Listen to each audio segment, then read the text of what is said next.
మన ప్రభువు అయిన యేసుక్రీస్తు నామములో మీ అందరికీ నా హృదయపూర్వకమైన వందనాలు. దేవుడు ఈ దినమంతా మీకు తోడై ఉండి మిమ్మల్ని ఆశీర్వదించి దీవించి కాపాడునుగాక. పరిశుద్ధ గ్రంథంలో నుండి 39వ కీర్తన 12వ చరణాన్ని నేను చదువుతూ ఉన్నాను. మీ పరిశుద్ధ గ్రంథమైన బైబిల్ తెరచి చూడండి. యెహోవా, నా ప్రార్థన ఆలకింపుము, నా మొరకు చెవియొగ్గుము, నా కన్నీళ్లు చూచి మౌనంగా నుండకుము. రాజైన దావీదు దేవుని సన్నిధిలో చేరి తనకు కలుగుతున్న కన్నీళ్లను బట్టి, తనకు కలుగుతున్న ఆటంకాలను బట్టి, తనకు కలుగుతున్న పరిస్థితులను బట్టి దేవుని సన్నిధిలో చేరి కన్నీళ్లతో ప్రార్థన చేస్తున్నాడండి. అంటే అతనికి కన్నీళ్లకు కారణం ఏంటో, అతడు కన్నీరు కార్చేదానికి ప్రబలమైన కారణాలు ఏంటో వాటన్నిటిని తలంచి తనకు కలుగుతున్న ఆటంకాలు కావచ్చు, తనకు కలుగుతున్న పరిస్థితుల ప్రభావాలు కావచ్చు, ఏవైనా కావచ్చండి, తన హృదయాన్ని గాయపరుస్తూ, తన హృదయం కృంగిపోయేటట్లుగా, తన హృదయం మనోవేదనకు కారణమయ్యేటట్లుగా పరిస్థితులన్నీ విభిన్నంగా మలచబడి అతన్ని కృంగదీస్తుంటే దానిని బట్టి దేవుని సన్నిధిలోనికి వచ్చి దేవుని సన్నిధిలో ఎలుగెత్తి ప్రార్థన చేస్తున్నాడండి. అయ్యా, ఈ శ్రమలను నేను తట్టుకోలేకపోతున్నాను. నాకు కలుగుతున్న అవంతరాలు ఇలా ఉన్నాయి, నాకు కలుగుతున్న ఆటంకాలు ఇలా ఉన్నాయి. వీటన్నిటి మీద నేను జయము పొందలేక నేను నలపబడుతున్నాను. నా కన్నీరు కారిపోతుందయ్యా. నేను వీటిని సహించలేకపోతున్నాను, భరించలేకపోతున్నాను. గనుక నా కన్నీళ్లను చూచి నువ్వు మౌనంగా ఉండవద్దు. నీవు నా యొద్దకు దిగివచ్చి నా కన్నీళ్ల మధ్యలో నుండి నన్ను విడిపించు అని దావీదు దేవుని సన్నిధిలోనికి వెళ్ళి దేవుని సన్నిధిలో తనకు కలుగుతున్న వేదనను బట్టి, తనకు కలుగుతున్న బాధను బట్టి కన్నీరు కార్చుచు దేవుని పాదాలు పట్టుకొని మొరపెడుతున్నాడు. అయ్యా, నీవు కన్నీరును చూచి మౌనంగా ఉండే దేవుడవు కాదు కదా, నీవు కన్నీరును చూచి నిలిచిపోయే దేవుడవు కాదు కదా. నా కన్నీరును చూచి నా యొద్దకు వచ్చి నా కన్నీరును తుడిచివేయి అని దావీదు దేవుని సన్నిధిలో ప్రార్థన చేస్తున్నాడండి. నిజమే, దావీదు దేవుని సన్నిధిలో ప్రార్థించినట్లుగా, దావీదు కలుగుతున్న ఆపదలను బట్టి దావీదు కన్నీరు కార్చి దేవుని పాదాలు పట్టుకున్నట్లుగా ఈ మాటలు వింటున్న నీ వ్యక్తిగత జీవితంలో కూడా నీకు కలుగుతున్న ఆటంకాలను బట్టి, నీకు కలుగుతున్న వేదనను బట్టి, నీకు కలుగుతున్న శోధనను బట్టి, నిన్ను తరుముతున్న పరిస్థితులను బట్టి నీవు కూడా ఇప్పటి వరకు ఎన్నో సందర్భాలలో కన్నీరు కారుస్తూనే ఉన్నావు. కానీ నీ కన్నీళ్లకు ఏమైనా ముగింపు కలిగిందా అంటే నీ కన్నీళ్లకు ముగింపు కలగకుండా అలాగే కన్నీరు కారుస్తున్నావండి. ఎందుకని? నీవు దేవుని సన్నిధిలోనికి వచ్చి దేవుని సన్నిధిలో మనసు విప్పి, అయ్యా, ఈ బాధను నేను భరించలేకపోతున్నాను, ఈ కన్నీళ్ళ మధ్యలో నుంచి నాకు విడుదల కావాలి అని నీవు మొరపెట్టడం లేదు. గనుక నీ కన్నీరు కన్నీరుగానే నిలిచిపోయిందండి. నీ వేదన వేదనగా నిలిచిపోయింది. ఆ కన్నీళ్ళు తుడవబడి ఆనందం చూడలేకపోతూ వచ్చావేమో. ఇదిగో ఈ ఉదయకాల సమయంలో ఓ సేవకుడిగా నేను మీతో చెప్తున్నానండి. దావీదు దేవుని సన్నిధిలోనికి వెళ్ళి తనకు కలుగుతున్న కన్నీరుని బట్టి దేవుని పాదాలు పట్టుకొని నా కన్నీరును తుడిచివేయవా అని దేవుని అడిగితే దేవుడు దావీదు యొద్దకు వచ్చి అతని కన్నీటిని తుడిచి అతనికి ఆనందాన్ని దయచేసినట్లుగా, అతనికి ఆనందం అనుగ్రహించినట్లుగా, అతడు ఆనందకరంగా సాగిపోయేటట్లుగా అద్భుతం చేసినట్లుగా నీ పట్ల కూడా ఈ కార్యం జరగాలి అంటే నీవు దేవుని సన్నిధిలోనికి వెళ్ళి దేవుని పాదాలు పట్టుకొని, ప్రభువా, నా కన్నీరును తుడిచివేయవా అని ఈరోజు నా దేవుని పాదాలు పట్టుకొని నీవు అడగగలిగితే నిశ్చయముగా నా దేవుడు నీ కన్నీళ్లను తుడిచివేయబోతూ ఉన్నాడు. నీ కన్నీళ్లకు కారణం ఏంటో, నీవు కన్నీరు కార్చేదానికి ప్రబలమైన కారణాలు ఏవో వాటన్నిటి మీద నా దేవుడు నీ కన్నీళ్లకు ముగింపును కలగచేసి నీ నోటి నిండా ఆనందం నా దేవుడు అనుగ్రహించబోతూ ఉన్నాడు. నీవు దేవుని సన్నిధిలోనికి వచ్చి దావీదు దేవుని పాదాలు పట్టుకున్నట్లుగా ఈరోజు నువ్వు దేవుని పాదాలు పట్టుకోగలిగితే నా ప్రభు నీ కుటుంబం పట్ల అద్భుతమైన కార్యం జరిగిస్తారండి.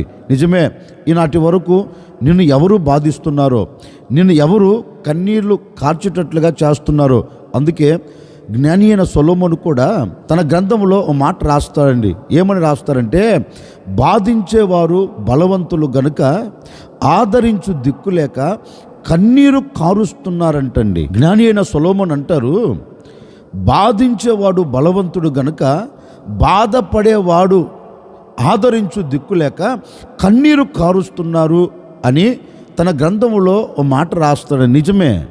ఈ రోజున ఏది నిన్ను బాధిస్తుందో, బాధించేది ఏది బలవంతంగా నీ మీద పెత్తనం చేస్తుందో, ఒకవేళ దేని వలన ఆర్థిక ఇబ్బందుల వలన బాధపడుతూ కన్నీరు కారుస్తున్నావా, శరీరంలో ఉన్న అనారోగ్యం వలన నీవు బాధించబడుతూ కన్నీరు కారుస్తున్నావా, నీ పిల్లలు నీ మాట వినకపోయినందువలన నీ పిల్లల ద్వారా నీకు బాధ కలుగుతూ ఒకవేళ కన్నీరు కారుస్తున్నావా, నీ చేతి పనిలో ఒక మార్పు లేక, నీ ఆత్మ సంబంధమైన జీవితంలో ఎదుగుదల లేక, నీ వ్యాపారంలో ఒక ఆశీర్వాదం కలగక, ఒకవేళ ఎక్కడ అడుగు వేస్తున్నా అక్కడ నేను గొప్పగా కూల్చబడుతున్నానని పరిస్థితులన్నీ నన్ను బాధిస్తున్నాయి, బలవంతంగా నన్ను కృంగదీస్తున్నాయి అని ఒకవేళ కన్నీరు కారుస్తున్నావా, ఈ ఉదయకాల సమయంలో నా ప్రభు నీతో చెప్పకుండా చెబుతున్నాడండి. ఏవి బలవంతంగా నిన్ను బాధిస్తున్నా, ఏటి ద్వారా బలవంతంగా నీ కంట కన్నీరు కలుగుతున్నా, ఏవి నిన్ను తరుముతున్నా, ఏవి నిన్ను పడగొడుతున్నా, ఏవి నేను కుప్పగా కూలుస్తున్నా, ఒకవేళ వేటిలో నీవు చెక్కబడిపోయి అలాగే కుప్పగా కోల్చబడి కన్నీరు కారుస్తున్నావో నాకు తెలియదండి. నీకే నా ప్రభు ఒక శుభవార్త చెప్తున్నారు. భయపడకు, నిశ్చయముగా నిన్ను బాధిస్తున్న ప్రతి బలవంతు చేతుల్లో నుండి నేను మిమ్మల్ని విడిపించబోతూ ఉన్నాను. బాధించేవాడు ఇక నీకు దూరం అగునట్లుగా నేను అద్భుతం చేయబోతూ ఉన్నాను. బాధించేవాడు నీ ఎదుట నిలబడకుండా నేను కొట్టివేయబోతూ ఉన్నాను. బాధించేవాడు నీ ముంగిటి నిలబడకుండా నేను తరిమి నీ కంట కన్నీరు కనబడకుండా నేను నీ కన్నీళ్లను తుడిచివేసి నీ హృదయం నిండా ఆనందాన్ని దయచేయబోతూ ఉన్నాను. ఇక మీదట ఆర్థిక ఇబ్బందులు నిన్ను బాధ పెట్టకుండా, అనారోగ్యం నిన్ను బాధ పెట్టకుండా, పరిస్థితుల ప్రభావాలు నిన్ను బాధ పెట్టకుండా నా దేవుడు నీ బాధల మధ్యలో నుండి నిన్ను బయటికి తీసుకొని వచ్చి నీ కంట కన్నీరు లేకుండా నా దేవుడు నీ నోటి నిండా సంతోషం అనుగ్రహించబోతూ ఉన్నాడు.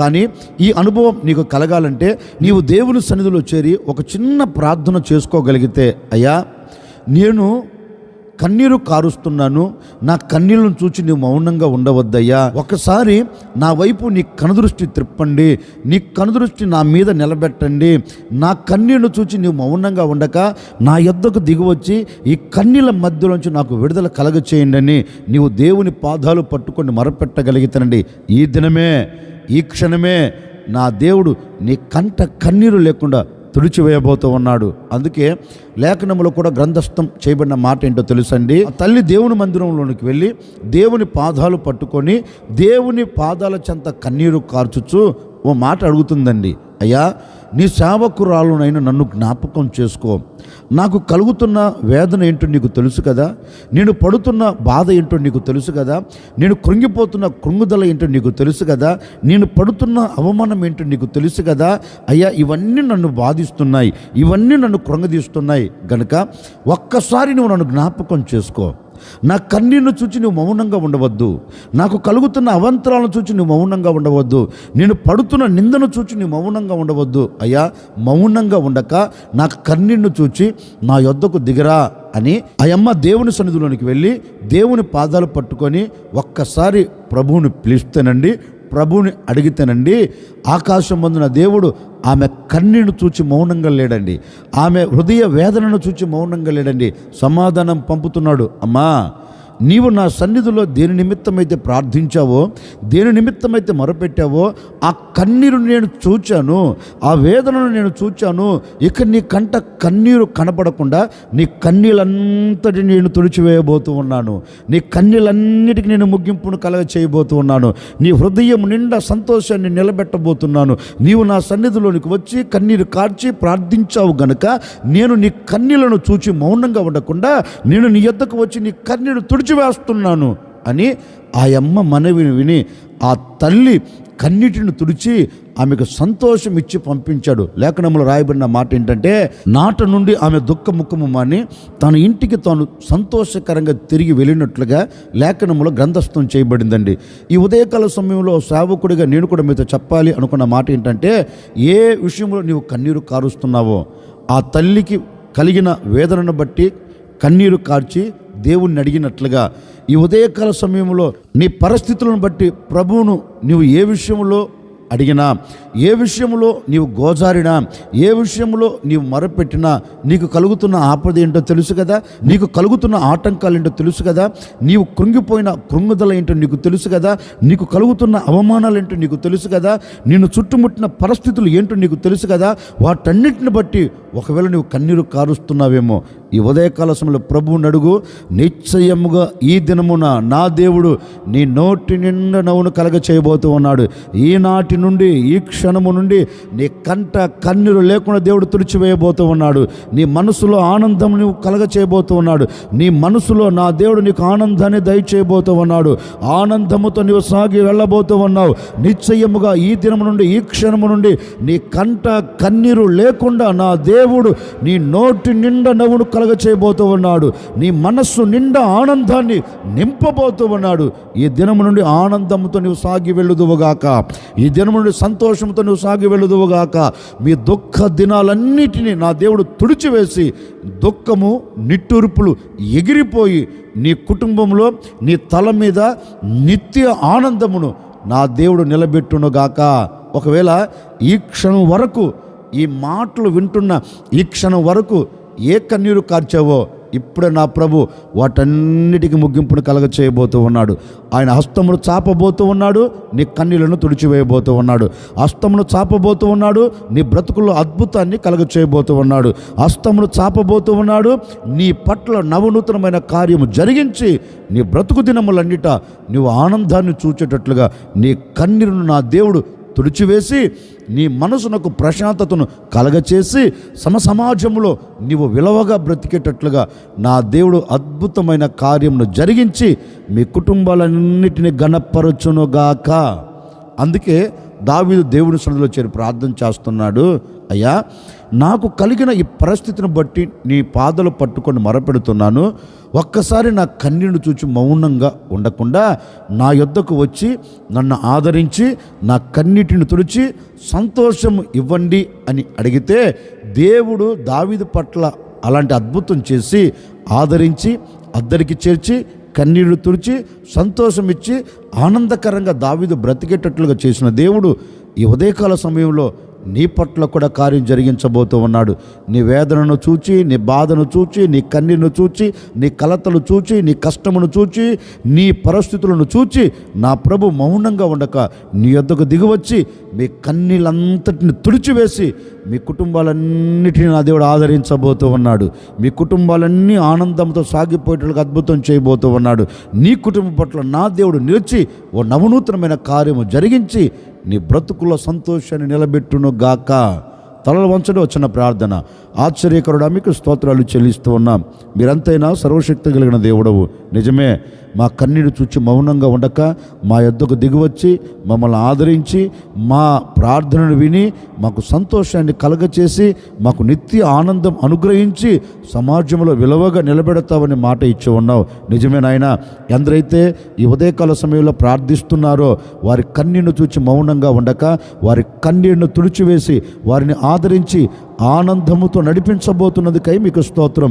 ఈ దినమంతా బిడ్డలు ఎక్కడికి వెళుతున్న ఆనందం కలుగునట్లుగా, ఈ దినమంతా ఎక్కడ అడుగు పెడుతున్న బిడ్డలు సంతోషాన్ని చూచున్నట్లుగా ప్రతి వారి కన్నీటి బాష్ప బిందును మీరు తుడిచివేసినందుకై మీకు స్తోత్రాలు చెల్లిస్తూ ఈ దినమంతా మీరు తోడై నడిపించమని యేసు నామములు అడిగి వేడుకొనుచున్నాము తండ్రి. ఆమెన్. నా ప్రభు కృప మీకు తోడై ఉండి ఈ దినమంతా మీ కన్నీళ్లను తుడిచి మిమ్మల్ని ఆదరించి మీకు సంతోషం ఇచ్చి నడిపించునుగాక.